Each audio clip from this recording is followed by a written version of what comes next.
When you think about World War II, you probably picture these giants, right? Commanders with massive egos, personalities that filled the room, and this incredible thirst for glory. But in that arena, packed with ambition, there's one American general whose story, well, it's just different. Let's dig into his path. Just think about the famous generals from that time. They were brilliant strategists, for sure, but they were also masters of their own PR. It was a war of incredibly tough decisions, but also just relentless ambition. But in the middle of all that noise, one guy was quietly doing things his own way. He was a leader whose real strength wasn't about aggression, but about something you almost never find on a battlefield. He wasn't the one giving the fiery speeches. He wasn't chasing newspaper headlines or trying to get famous. Honestly, compared to the other big names, he was practically invisible. And that was his secret weapon. This is the story of Omar Bradley, the general who proved that leadership, even in the absolute hell of war, could be guided by empathy. So who was this guy, this unlikely commander? Bradley's background was a long, long way from the typical path of a future five-star general.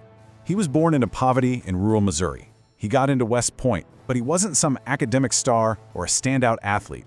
He was something else, something maybe more important. He was reliable, disciplined, and just quietly determined.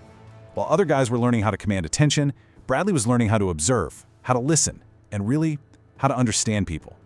That foundation, it shaped his entire life. And this really puts him into perspective. You had these larger-than-life figures like George S. Patton, bold, loud, totally fearless. And then you had Bradley, calm, modest, the complete opposite of a glory hound.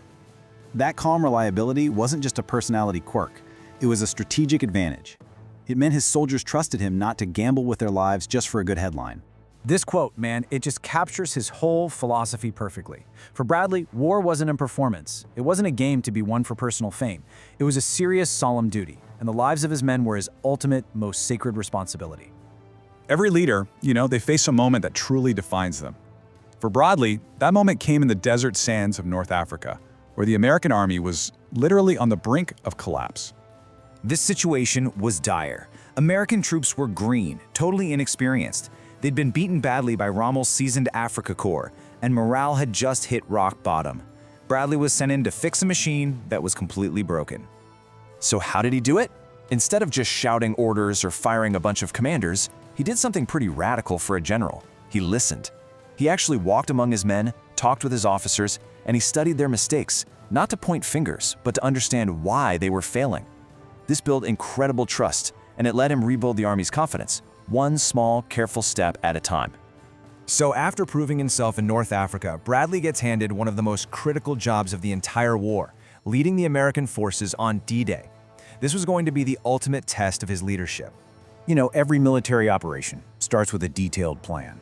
But like they say, no plan survives first contact with the enemy.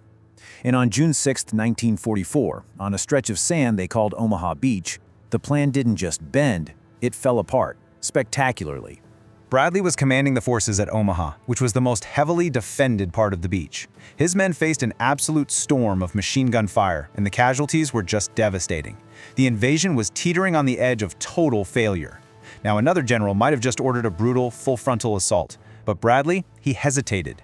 And this wasn't hesitation from fear, it was from a deep sense of responsibility. He knew the cost.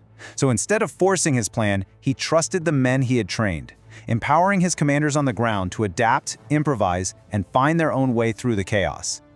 The victory at Omaha Beach was messy, it was brutal, and it was improvised. It wasn't won by some flawless plan from a general's tent.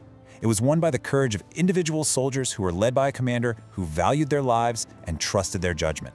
This approach, this fundamental belief in the value of every single soldier, it earned him a really unique place in the hearts of his troops. They called him the soldier's general. Think about that. While other commanders were feared or maybe admired from way up high, Bradley was genuinely respected. His men knew he would never recklessly waste their lives just to look good. I mean, just look at the core motivations of the big Allied generals. You've got Patton, right? Driven by speed and glory. You had the British Field Marshal Montgomery, obsessed with control and precision. And then you have Bradley, always trying to find that careful balance between what the mission required and basic human empathy. After breaking out from Normandy, this philosophy guided Bradley's command of over 1 million men, the largest single field command in American history, as they pushed their way across France. Even when he was winning, he stayed cautious. He'd push back on overly ambitious plans if he felt they risked too many lives for too little reward. His goal wasn't to look like the most aggressive general, it was to be the most effective one. And to him, that meant getting the job done with the lowest possible human cost. And this powerful sense of duty? It didn't just end when the war was over. Unlike a lot of his peers, Bradley kept on serving, right at the highest levels of the military. He became the very first chairman of the Joint Chiefs of Staff, helping to shape the American military for the new Cold War era. And now, in an age of atomic weapons, his core belief was more critical than ever, that all power, especially military power, has to be balanced with a huge sense of responsibility. In the end, what really made Omar Bradley so different and so effective, it all came down to this one simple, powerful truth. He got it. He understood that armies aren't just pins on a map or numbers on a page. They're made up of human beings.